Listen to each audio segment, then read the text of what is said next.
Assalamualaikum Football United, ringan amatiran ala gua.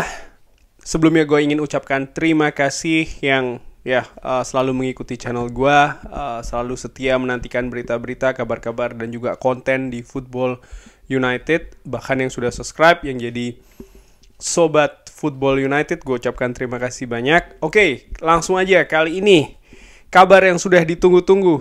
Antony ke Manchester United. Here we go. Ini sudah dikabarkan oleh Fabrizio Romano di YouTube-nya dan juga di Twitter. Seharian ini di hari Ahad, memang dari tadi pagi berseliweran kabar tentang Antony ke Manchester United. Cuman gue waktu itu belum secara mengatakan kalau sudah selesai atau here we go, karena memang masih banyak simpang siur. Ada yang mengatakan angkanya sudah disepakati 100 juta tapi strukturnya belum ditemukan ya, dari 100 juta itu akan seperti apa dan lain-lain. Tapi per malam ini, hari Ahad malam waktu Belanda, sudah here we go. Antony ke Manchester United. Agreement dengan Ajax, betul ya, 100 juta euro.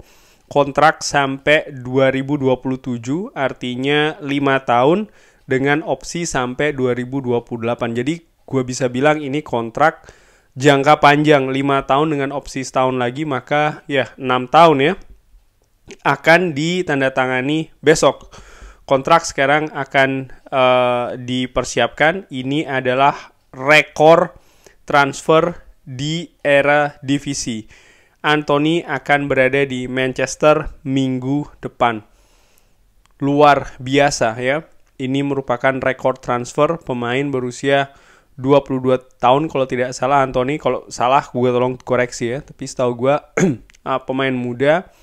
Tentu saja pemain unik, pemain yang bermain di sayap kanan tapi kakinya kidal. Tentu saja musim lalu merupakan musim yang luar biasa dari sisi permainan bagi Antony di Ajax di era divisi dan juga di Champions League. Walaupun kalau dilihat rekor gol maupun rekor asisnya kurang begitu menonjol, tapi ya itu merupakan data statistik saja. Gua sepakat kalau permainan Antony ini sangat atraktif, sangat menyerang, sangat luar biasa. Ini gua sampaikan data juga ya, di angka 100 juta, maka kalau menurut transfermarkt.com, maka Antony ini akan jadi pemain termahal kedua yang diambil oleh Manchester United setelah Paul Pogba ya. Ini di angka 105 juta, tapi menurut gua ini tetap akan sangat luar biasa ya. Paul Pogba pada saat itu diambil juga dalam usia 23 tahun. Antony sekarang 22 tahun ya. Lalu Jadon Sancho juga ternyata cukup mahal, di sana ada di angka 85 juta. Ada Casemiro juga ya kan. Anthony Martial, Lisandro Martinez pun juga ya. Maka Lisandro di angka 57,37 juta, dibulatkan 60 juta katakanlah demikian. Maka di musim ini Manchester United untuk pemain ya sudah menghabiskan untuk Ajax ini total berarti kurang lebih 160 juta euro untuk 2 pemain. Menurut gua ini angka yang sangat fantastis ya. Jadi dengan atau setelah segala kerumitan, akhirnya Antony ini here we go, 100 juta euro. Sekali lagi 100 juta euro ya. Setelah diskusi seharian, akhirnya akan menandatangani kontrak jangka panjang dengan Manchester United. Pemain ini dikabarkan oleh Fabrizio Romano memegang peranan penting karena selama 20 hari belakangan ini ya selalu mengatakan ingin cabut ke Manchester United. Bahkan kalau gue lihat ini subjektifnya gue ya, dengan amatiran gue amati, 3 hari terakhir ini sangat krusial, sangat penting bagi deal Antony, di mana 90 juta ditolak. Lalu Antony mengadakan eksklusif interview dengan Fabrizio Romano ya, di mana pada saat itu jelas informasinya dari bulan Februari ternyata sang agen sudah menghubungi Ajax ingin cabut ya kan. Di bulan Juni kemarin Antony mempersingkat liburannya karena ingin menemui sang manajer baru, mengungkapkan dia ingin cabut ya kan. Lalu juga hari Sabtu pagi ada tawaran baru ya. Hari Ahad pagi. Hari Sabtu hari Ahad pagi. Lalu akhirnya di petang hari ini atau di malam hari ini, waktu hari Ahad, waktu Belanda, waktu Eropa. Here we go. Jadi 3 hari terakhir ini sangat-sangat super intensif bagi proses kedatangan Antony ke Manchester United. Ajax ini dikabarkan sulit melepas Antony karena merupakan pemain terbaik di klub ini. Alfred Schouders tidak mau sebenarnya kehilangan pemain ini ya. Ajax sebelumnya dikabarkan tidak mau bernegosiasi untuk Antony. Sebelumnya 80 juta ditolak, 90 juta ditolak, tapi setelah semua keadaan yang terjadi selama beberapa hari ini, 2-3 hari terakhir ini, akhirnya Manchester United datang dengan 100 juta euro dan disepakati. John Murtough disebutkan oleh Fabrizio Romano juga memegang peranan penting dalam deal ini, dan juga sekali lagi dari kubu Ajax, siapa lagi kalau bukan Edwin van der Sar. Dari sisi Ajax ini sangat membantu deal ini dan juga memberikan proteksi ke klub ya, memberikan proteksi ke Ajax. Dikabarkan ada klub lain di bulan Juli, klub Inggris yang juga berminat ke Antony. Tapi ya tentu saja Antony memiliki mimpi, yaitu adalah untuk bereuni lagi dengan Erik ten Hag menuju ke Manchester United, sehingga Antony tidak begitu tertarik dengan tawaran tersebut karena fokusnya ingin mengejar mimpinya ke Manchester United, dan ini yang terjadi hari ini. Saat ini dikabarkan oleh Fabrizio Romano, fokus dari Manchester United adalah kiper kedua dan namanya adalah Dubravka. Ini sudah diproses, pemain Newcastle ya. Manchester United ingin meminjam dengan opsi beli, tapi Newcastle ingin jual permanen, dan sang pemain sekarang dikabarkan melakukan langkah-langkah yang dilakukan oleh Antony, artinya melakukan protes ya. Jadi mari kita nantikan apakah akan berhasil atau tidak. Jadi langkah mendatangkan Antony ini sangat penting bagi Manchester United setelah sebelumnya mendatangkan Casemiro.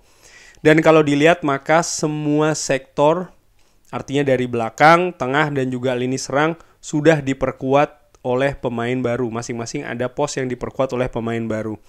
Harga 100 juta, gue lihat juga di kolom komentar di berita gue sebelumnya dan lain-lain ya. Ini banyak dibahas ya, harga 100 juta ini yang menurut gue akan menjadi tantangan bagi sang pemain yang akan berimbas ke tim pastinya, ke Manchester United. Dan ini menurut gue butuh kerja kolektif untuk bisa membantu mengatasi dari tekanan media, tekanan rival, dan bahkan tekanan dari fans Manchester United sendiri. Ini bukan tidak mungkin akan ada ya, karena itu tadi harga 100 juta ya kan, dan nanti kalau seandainya media pastinya akan memberikan atensi, bahkan memberikan kritik karena akan jadi spotlight ya kan. Bukan tidak mungkin fans Manchester United juga akan goyah dan gamang akan mendukung pemain atau tidak nih ya. Akibatnya ya bukan tidak mungkin kritik juga akan datang dari fans Manchester United sendiri. Dan menurut gua ini harus ada kerja kolektif itu tadi dari para pemain tim Manchester United. Dan yang paling penting menurut gua ya, peran dari Erik ten Hag akan sangat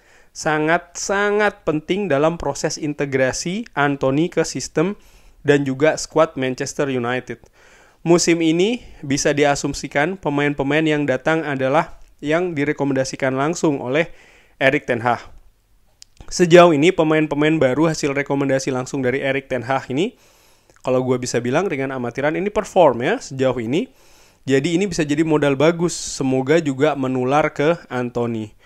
Oke, jadi Antony sudah here we go setelah berbulan-bulan, mulai dari kabar ketertarikan ya kan, lalu ada kabar sempat diminati lalu surut, dan ya mendekati penutupan ini hadir lagi plus dengan segala dramanya antara Antony dan Ajax.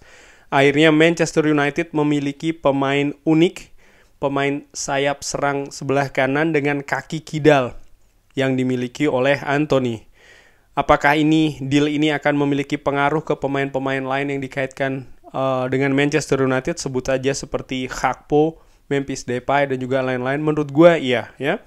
Tapi sekali lagi proses di bursa transfer ini masih belum selesai. Masih ada kiper kedua Manchester United yang diincar, masih ada kabar atau status dari Cristiano Ronaldo yang belum jelas kabarnya, dan menurut gue kabar dari pemain terakhir yang gue sebutkan, Cristiano Ronaldo ini akan menentukan ya pergerakan Manchester United di bursa transfer kali ini. Apakah Manchester United akan mengincar pemain dengan tipikal penyerang lain atau tidak. Kalau untuk posisi lain, ringan amatiran ala gue ya, posisi belakang, apalagi posisi tengah, menurut gue sepertinya Manchester United sudah menutup pintu rapat ya. Ini ringan amatiran ala gue, artinya tidak akan mendatangkan pemain baru lagi. Di sektor gelandang dengan sudah mendatangkan Casemiro ya kan, gelandang bertahan. Lalu untuk gelandang menyerang sudah ada Christian Eriksen. Di back pun juga demikian, sudah ada Malaysia, sudah ada Lisandro Martinez. Sekarang di lini depan, lini serang ya, sudah ada Anthony yang biasa bermain di sebelah kanan. Tentu saja ini akan memberikan kekuatan penambahan kualitas lagi di lini serang Manchester United yang mudah-mudahan bisa dengan cepat dulu beradaptasi, lalu akan bisa memberikan solusi bagi Manchester United utamanya di lini depan. Kurang lebih demikian, sekali lagi kabar Here We Go Anthony ya, hari Ahad malam ini. Bagaimana menurut Sobat Football United? Kabar mengenai Anthony ini yang sudah here we go dengan 100 juta, luar biasa ya. Drop di kolom komen. Terima kasih sudah menyaksikan. Jangan lupa like, sholat, dan juga subscribe. Wassalamualaikum warahmatullahi wabarakatuh.